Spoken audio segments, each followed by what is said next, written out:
Hello everyone, আজকের ভিডিওতে আমি আলোচনা করব ডিফারেনশিয়াল ইকুয়েশন নিয়ে। তো এটা একদম ফার্স্ট ক্লাস, আজকে আমরা সম্পূর্ণ বেসিক নিয়ে আলোচনা করব। তো প্রথমে আমরা জেনে নিব ডিফারেনশিয়াল ইকুয়েশনটা আসলে কি, আমরা আসলে কিভাবে চিনব।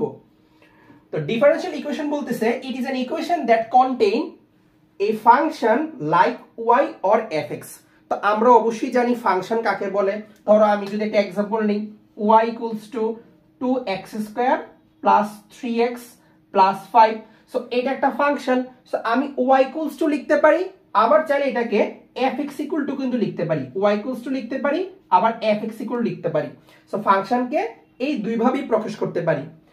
তার মানে কি বলতেছে, ডিফারেনশিয়াল ইকুয়েশন সেই হবে যেখানে কি থাকবে, একটা ফাংশন থাকবে, y থাকতে পারে বা fx থাকতে পারে, এবং ওয়ান অর মোর ডেরিভেটিভস। এটা বলতে বোঝায় dy/dx। আশা করি এটার মানে সবাই বুঝো। এটার মানে কি বোঝায়, একটা ফাংশন নিলাম, ধরো এই যে y যে ফাংশনটা নিলাম, ওই ফাংশনটাকে আমি যখন একবার ডিফারেন্সিয়েশন করব x এর সাপেক্ষে, এই যে x ভেরিয়েবলের সাপেক্ষে, তখন আমি কি পাবো, dy/dx। যদি এটাকে আমি আবার করি তখন পাবো কি, d²y/dx²। সো এই যে একাধিকবার করার ব্যাপারগুলো, ওইগুলি তোমরা বেসিক ডিফারেন্সিয়েশনে সাকসেসিভ ডিফারেন্সিয়েশনে পড়ে আসছো, যেটাকে বাংলায় বলে পর্যায়ক্রমিক অন্তরীকরণ। সো দেখো এখানে এটাকে যদি আমি একবার ডিফারেন্সিয়েশন করি তখন আমরা কি পাই, dy/dx।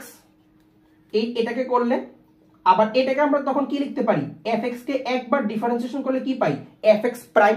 এটা আমরা কিন্তু y থাকলে এভাবে প্রকাশ করব, fx থাকলে এভাবে প্রকাশ করব, ঠিক আছে।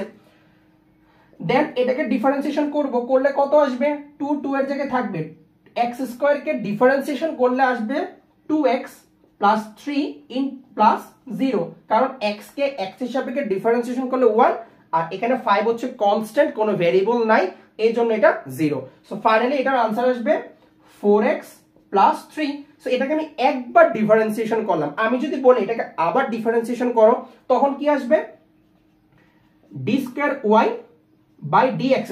অর্থাৎ এটাকে আমি আবার ডিফারেন্সিয়েশন করব, তখন আমরা এটাকে কি লিখব, ডাবল প্রাইম fx।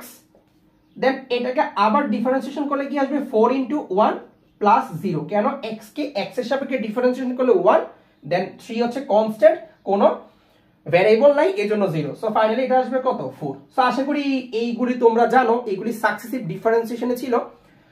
তো এটাই বলতেছে কি, দেখো এরকম টাইপের ফাংশন আকারেও থাকতে পারে, দেন dy/dx আকারে থাকতে পারে, d²y/dx² থাকতে পারে, এই 2 এর জায়গায় 3 ও কিন্তু থাকতে পারে, যে d3y/dx³, 4 ও থাকতে পারে, 5 ও থাকতে পারে। এটাই বলছে one or more derivatives. So এই টাইপের জিনিসগুলো থাকলে এটাকে আমরা বলবো ডিফারেনশিয়াল ইকুয়েশন। আচ্ছা, তো এখন আমরা জানবো ডিফারেনশিয়াল ইকুয়েশন আসলে কত প্রকার। এটা মূলত হচ্ছে দুই প্রকার। একটা হচ্ছে অর্ডিনারি ডিফারেনশিয়াল ইকুয়েশন, বা সংক্ষেপে বলবো ওডিই, আরেকটা হচ্ছে পার্শিয়াল ডিফারেনশিয়াল ইকুয়েশন বা পিডিই। সো আমরা জানবো এই দুইটার মধ্যে পার্থক্যটা কোন জায়গায়। এই দুইটা জিনিসই তোমরা আগে যখন ডিফারেন্সিয়েশন পড়েছো ওইখানে কিন্তু ছিল এই দুইটা। তো তখন মূলত আমরা একসাথে পড়েছি। সো এখন ইন ডিটেইলস আমরা এখানে এগুলো নিয়ে বিস্তারিত আলোচনা করব সামনের ক্লাসগুলোতে। ওকে, তো ফার্স্টে জানি অর্ডিনারি কোনগুলো। অর্ডিনারি হচ্ছে আমরা ফার্স্ট অফ অল বেসিক যে ডিফারেন্সিয়েশন গুলো শিখেছিলাম, dy/dx অর্থাৎ d থাকবে, ওইগুলো হচ্ছে মূলত অর্ডিনারি ডিফারেনশিয়াল ইকুয়েশন। সো এখানে বলছে it has only one independent variable. এটার মানে কি বোঝায়, এটার মানে বোঝায় হচ্ছে এখানে আমি জাস্ট একটা ভেরিয়েবলের মাধ্যমে ডিফারেন্সিয়েশন করব। সো একটা ভেরিয়েবল বলতে কি বোঝায়, এখানে দেখো 4টা एग्जांपल লিখে রাখলাম, এই প্রত্যেকটা এক একটা অর্ডিনারি ডিফারেনশিয়াল ইকুয়েশন। সো ফার্স্টে দেখো এটা কি একবার ডিফারেন্সিয়েশন করলাম, ধরো একটা ফাংশন দেওয়া ছিল y, এরকম y = দেওয়া ছিল। সো এটাকে করার পর আমি এই পার্টটা পেলাম। সো এটা একটা ডিফারেনশিয়াল ইকুয়েশন অর্ডিনারি। দেন এখানে কি বলতেছে, দেখো এটা কয়বার করা হয়েছে, দুইবার, এটা কয়বার, একবার, আর এখানে জাস্ট সরাসরি ফাংশনটি বসে গেছে। আচ্ছা, সো এটা দ্বারা কি বলছে, এখানে ডিফারেন্সিয়েশন করা হয়েছে 3 বার, দেন এখানে 2 বার, এখানে 1 বার, আর এখানে সরাসরি ফাংশনটা বসে গেছে, এখানে একটা কনস্ট্যান্ট সংখ্যা বসছে, ঠিক আছে। সো এভাবে প্রত্যেকটা কিন্তু এক একটা ডিফারেনশিয়াল ইকুয়েশন। সো এখানে লক্ষ্য করো যে এখানে প্রত্যেকটা জায়গায় দেখবা হচ্ছে কি, দেখো এখানে x এর সাপেক্ষে ডিফারেন্সিয়েশন করা হয়েছে, এখানে x এর সাপেক্ষে 2 বার ডিফারেন্সিয়েশন করা হয়েছে, এখানে 1 বার করা হয়েছে, এখানে x এর সাপেক্ষে 3 বার ডিফারেন্সিয়েশন করা হয়েছে, এখানে 2 বার, এখানে 1 বার, এখানে x এর সাপেক্ষে 1 বার, এখানে x এর সাপেক্ষে 1 বার। আচ্ছা, সো এখানে দেখো প্রতিবার যখন আমি ডিফারেন্সিয়েশন করতেছি, এই যে ডেরিভেটিভ গুলো করতেছি, এবার 2 বার করি, 3 বার করি, 4 বার করি, যতবারই করি প্রতিবারই আমি জাস্ট একটা ইন্ডিপেন্ডেন্ট ভেরিয়েবলের মাধ্যমে করব। সেটা হচ্ছে কি, এটি বলছে যে ওয়ান ইন্ডিপেন্ডেন্ট ভেরিয়েবল, অর্থাৎ এখানে কি এক্স। বাট আমরা যদি পার্শিয়াল ডিফারেন্সিয়েশনের ক্ষেত্রে যাই, সেখানে বলছি কি it has two or more independent. Two or more মানে বোঝায় কি, যে এখানে মিনিমাম দুইটা সাপেক্ষে ডিফারেন্সিয়েশন করতে হবে, ঊর্ধ্বে বা যতবার তুমি করো। যেমন দেখো এখানে দুইটা এক্সাম্পল নিয়ে রাখলাম। এখানে কি বোঝায় দেখো, পি একটা ফাংশন ধরো, ওই ফাংশনটাকে আমি এক্স এর সাপেক্ষে ডিফারেন্সিয়েশন করলাম, দেন এখানে কিউ একটা ফাংশন, এটাকে আমি ওয়াই সাপেক্ষে করলাম, এটাকে জেড এর সাপেক্ষে করলাম।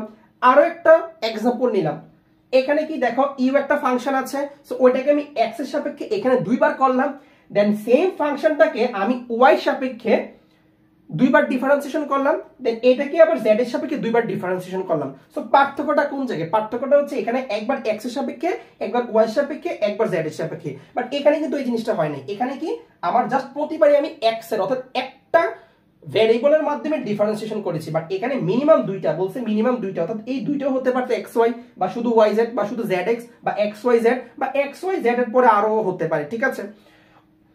সো এই দুইটাকে যদি আমি একটু সামারি করি, সেটা হচ্ছে কি অর্ডিনারি আমরা কোনগুলোকে চিনবো? অর্ডিনারি হচ্ছে এরকম ডি থাকবে, বাট এখানে একটু লক্ষ্য করো এখানে তো ডি নাই, এখানে এই যে সাইনটা এটাকে বলে পার্শিয়াল ডিফারেন্সিয়েশনের সাইন, ঠিক আছে।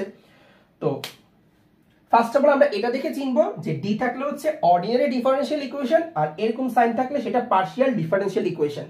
দেন নেক্সট যেভাবে চিনবা সেটা হচ্ছে যেটাই কিছুক্ষণ আগে বললাম, যে এখানে প্রতিবারই একটা ভেরিয়েবলের মাধ্যমে ডিফারেন্সিয়েশন করবে, বাট এখানে একটা না, এখানে হচ্ছে একাধিক ভেরিয়েবলের মাধ্যমে ডিফারেন্সিয়েশন করবে। সো এই ছিল ওভারঅল আজকের ক্লাসে। পরবর্তী ক্লাসে আমরা এগুলো নিয়ে আরো বিস্তারিত ইন ডিটেইলস আলোচনা করব। সো আজকের ভিডিও এইটুকু পর্যন্তই। ধন্যবাদ সবাইকে।